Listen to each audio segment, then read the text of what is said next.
நான் எங்கள் அம்மா வீட்டில் இருந்தேன் சார். அவள் ஞாயிற்றுக்கிழமை வந்து எனக்கு ஃபோன் பண்ணான். அத்தை இது மாதிரி வந்து வீட்டில் சண்டை அத்தை, நான் அம்மா வீட்டுக்கு வந்துட்டேன். நான் கேட்டேன் என்னம்மா பிரச்சனை? அத்தை அவன் என்னை ரொம்ப கொடுமைப்படுத்துறான், என்னை அசிங்கமாக கேட்குறான், எனக்கு ஏற்ற பொண்ணே கிடையாது நீ. நான் எனக்கு இருக்கிற வசதின்னா உனக்கு இருக்கிற வசதினா நீ பிச்சைக்காரடி, நீ இறந்து துண்ணுவடி அப்படின்னு அசிங்கமாக கேட்டுக்கிறான். அது கேட்டது இல்லாத அவள் சொல்கிற அத்தை எனக்கு உடம்பு சரியில்லை, அவள் மாசமாக இருந்தா சார். அவள் மாசமாக இருக்கும்போது ஒரு செக்கப் கிட்டுன்னு போகிறத எது பண்ணுறதுமே அவன் பண்ணுறதில்லை சார். எப்போ பார்த்தாலும் எங்கள் நாத்தனார் வீட்டுக்கு அனுப்புவான். அவன் சொல்லிக்கிறான் என்னால் செலவு பண்ண முடியாது, கல்யாணம் பண்ணால் வரும் தான் நான் நினச்சேன், செலவு தான் வருது எனக்கு, எது வந்தாலும் உங்கள் அம்மா வீட்டில் போய் பார்த்துக்கோ, நீ வந்து எது வந்தாலும் செலவு பார்த்துக்கிட்டாங்களாம், என்னால் எதுவுமே செலவு பண்ண முடியாது, நீ வந்து பிச்சைக்காரிடி, நீ பிச்சைக்காரி, நான் பணக்காரன், என்கிட்ட இருக்குது உங்ககிட்ட இல்லை, நீ எதனா ஒன்றா நீ உங்கள் அம்மா வீட்டில் போய் கேளு, போய் உங்கள் அம்மா வீட்டில் வீடு கட்டணும்னு சொல்லி கேட்டுக்கிறான். இதுமாரி வந்து நம்ம அவங்க மாமனார் மாமியார் வந்து எப்போ பார்த்தாலும் நீ ஒன்றும் இல்லாத சண்டை போட்டதுனால நம்ம வீடு கட்டின்னு தனியாக போகலான்னு சொல்லிட்டு அவங்க வீட்டுக்காரர்கிட்ட கேட்டுக்கிறான். அவங்க வீட்டுக்காரனா சொல்லிக்கிறாரு உங்கள் அம்மா வீட்டில் போய் நீ 10 லட்சம் வாங்கின்னு வா, நான் உனக்கு வீடு கட்டி சந்தோஷமாக வச்சுக்கிறேன் அப்படின்னு சொல்லிக்கிறான். அதுக்கப்புறம் என்ன பண்ணிக்கிறான், மறுநாள் வந்து அவங்க மாமனார் வெளில போயிருக்கிறாங்க. கிளம்பும் போது அந்த பொண்ணு ரொம்ப நேரம் யாரோ வரணும்னு வெயிட் பண்ணியிருக்காங்க. அது வெயிட் பண்ண உடனேயும் என்ன சொன்ன என்ன சொன்னீங்கன்னா யாரோ கோயிலாஞ்சலேருந்து ஒரு ஆம்பளை வரணும்னு தான் ஃபஸ்ட்டு சொல்லிக்கிறா.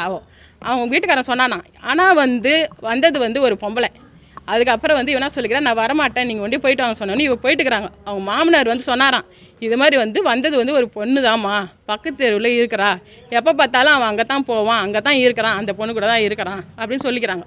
என்ன பண்ணிக்கிறா, அவங்க வீட்டுக்காரன் வந்தவொடனே கேட்டுக்கிறா இந்த மாதிரி நீ ஒரு பொண்ணு கூட போனியாமே அப்படின்னு கேட்டுக்கிறான். கேட்டதுக்கு யார் சொன்னது உனக்கு அப்படின்ட்டு, உங்கள் அப்பா தான் சொன்னாருன்னு.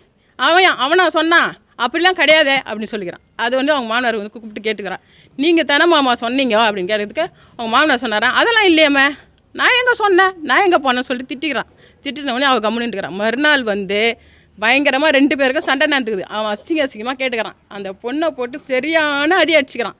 அடித்து வீட்டில் மரக்கட்டில் இருக்குது, அந்த மரக்கட்டிலே போட்டு இடிச்சானான். இடிச்சு ஐயோ என்னால் முடியலன்னு கத்திக்கிறா.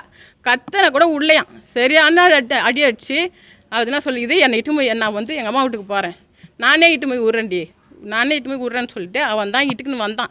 இட்டுன்னு இங்கே விட்டுட்டு எங்கள் நாத்தனார்கிட்ட சொல்லிக்கிறான் உங்கள் பொண்ணை வச்சுன்னு என்னால் வாழ முடியாது அப்படின்னு சொல்லி. அப்புறம் எங்கள் வீட்டுக்காரர்கிட்ட சொல்லிக்கிறான் அங்கே சமாதானம்லாம் பேசுகிற வேலை வச்சுக்காதீங்க. அவர் என்ன சொல்லிக்கிறாரு, சமாதானம் நாங்கள் பேச வரலப்பா, அன்றைக்கி தாலி கட்டும் போது பொண்ணு கேட்கும் போது அவன் வந்தானோ அவங்க எல்லாம் கூப்பிட்டு வச்சு நாங்கள் சமாதானம் பேசிக்கிறோம், நீ போப்பா அப்படின்னு சொல்லி அனுப்பிச்சிருக்கிறாங்க.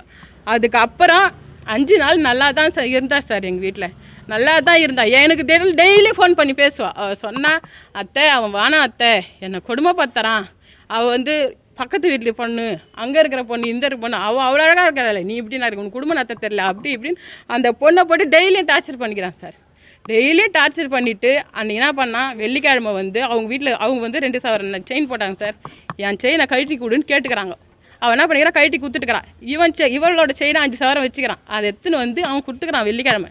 வெள்ளிக்கிழமை கொடுத்துட்டு அவன் என்ன பேசினான், அவன் என்ன பண்ணான்னு தெரியல சார். அதையும் ஃபோன் பண்ணி என்கிட்ட சொன்னான், அத்தை அவன் வந்தான் அத்தை, செயின் கொடுத்தான், இதுமாரி டைவர்ஸ் பண்ண போகிறேன் நான், உன் சாமான்லாம் எடுத்துக்கோன்னு சொன்னானா. சொன்னதுக்கு அவன் என்ன சொல்லிக்கிறான், எதுவுமே சொல்லலை, கம்முன்னு விட்டுக்கிறான். அப்புறம் கொஞ்சம் நேரம் கழிச்சு தான் சார் எல்லாரும் சொல்கிறாங்க இதுமாரி பண்ணிக்கினான்னு சொல்லிட்டு. அப்புறம் பார்த்தா இங்கே தூக்கில் பொங்குறா சார். அவன் என்ன பண்ணுறது தெரியல சார் எனக்கு.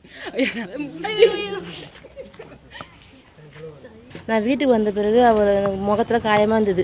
என்னாடி ஆயிடுச்சுன்னா இந்தமாரி எங்கள் வீட்டுக்காரர் அடிச்சிட்டாருண்ணே, இதேமாரி என்ன முகத்தெல்லாம் காயமாக இருந்தது, தலையெல்லாம் வீங்கி போயிருந்தது. என்னம்மா பண்ணதுக்கு ஏதோ ஒரு பொண்ணு கூட்டின்னு எங்கே போனாலாம் நான் கேட்டதுக்கு என்னை அடிச்சிட்டாரு சொன்னதுக்கு.